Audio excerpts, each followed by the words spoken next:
waxaan rabaa marka koobaad codsigii oo gudoomiyaha SBA soo jeediyay shirwac inaan sidii loo aqbalay uu yahay aan ku dari doonana insha Allah anaga inaan taabageli doono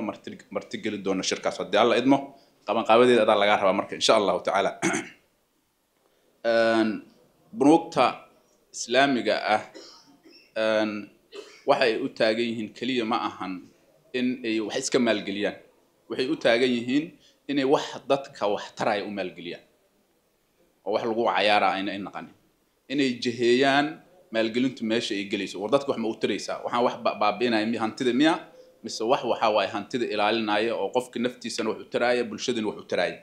meeshaasi marka ay uga jiraan ay uga duwan yihiin bangiyada kale oo maxaa la hayay qofkan lacag iska siisa wuxuu rabo ku sameynaya bangigu maadaama waxay isgadayaan wax la taaba karay inta badan yihiin waxa la taaba karo marka inay yihiin wax dadkii wax u taraya xaqadii marka basekaas meeshaas ay ku dhisan tahay oo bangiyada Soomaaliya hadda joogana badeecada ay qofka u soo gadayaan kuma qasbana qofku ilaa uu alaabta kala wareego badeecada dalba karta bangiga soo iibsado maalin dambe ay sadhay karta badeecadan uma baahna wadamada qaar way mulzami ka dhigaan oo qasab ay ka dhigaan arinta way jirtaa laakiin banuugta Soomaalida arintaas aad bay u ilaaliyaan marka inta ka dambeysana waa laga sii hadlayo waa si daba ooleysaa qofkaan markuu lacagtii iyo wixii iska soo daahaan bangigu wax damba kuma dalaca waa inuu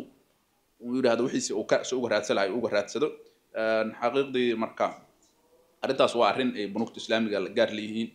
arintii digitalka iyo codsidii faraha badan halka laga soo jeedshay waa iyadana waa arima mudnaantooda leh laakiin hadda aan waqti badan loo haynin hadda de meelaha ay marayso OTP iyo wax lagu kala aqbalaya naqdiga halka uu ku dhacaya ay alaabta ku soo gaartaa numberkaas oo gali baba dhamaataba halkaas marka culimadana waxa rabaa dhinaca inay ayaguna ay aad uga fiiriyaan xaqiiqdii waxa jiray digitalka markii la yiraahdo anigoo afgooy joogo waagi EFC-ga bilowgiisii zaad la dhihi jiray nin baan balka u sameeyay anoo shaqeynaya marka wuxuu war xagee jirteen inta wadadana la ku dhacay wadada afgooy la xamar xawlaan markii dhameeray xagee jirteen marka technology-gu wuxuu sukuur ka dhigaya marka insha Allah taala waa mar walba wax loo baahan yahay lagu sii tatawuro dadka Soomaaliyeed dhamaanteen waa ognahay waan ku fiicannahay waxa inaan rukubra ka dhahan hore ka galno waa ku fiicannahay laakiin analyse-keedii iyo kuba fiicnin marka arinta in la isku daro waxaan rabaa inaan maxaa la hayay culimada kula daarto hal qodob Soomaalida waxay ku guuleysatay shacaarkii islaamiga waa ku guuleysatay oo dad hadda naga baday ma jirnaa haday ta quraanka la xifdiyo hadii masaajid la soo biyo haday taan cilmiga la barto hadii tahay in quraanka la akhrinayo waxa dhan waa ku guuleysan laakiin muamalaadkeedii zira kana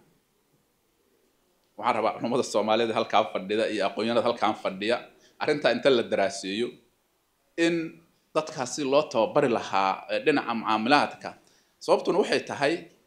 qofka muslimka islaamka asiga metela muraayid lagu fiilay asiga waa hadii la rabo islaam kala fiirsho waa in qof muslim la raajo islaam meel suran ma jiro marka qofka hadawna muamalaadkiisi oo maxaa la hay baaci haday ahaladay warki wixii uu gacanta ku hayo wadada isaga tuurayo dadkii uu caayayo dilkii dhici waxa ayna ka reebin wixii ku jiro waxba kama jiro marka meesha ay la adahana waa dugsiyada hoose iyo guryaha iyo ay ka soo bilaabanaysa sababta waxa ku filan waalidku marka cunugii la soo yara garaaco ama qof kale isoo dagaalaan war maxaa doqon maata maxay isaga dhiciyaysa looga bilaaba macallinka waxa laga yaabaa cunug markuu canaanayo inuu yiraahdo waxay madaxa weyn saana tahay meeshaasay baash ka soo bilaabanay marka waxay u baahan tahay in akhlaaqiyadkii iyo muamalaadkii iyo sabarkii iyo waxaan wax lagu wadi lahaa in la dhiso sababta wax walba kugu buuxo hadii aad gadi karin oo dadka u bandhigi karin oo akhlaaqdeeda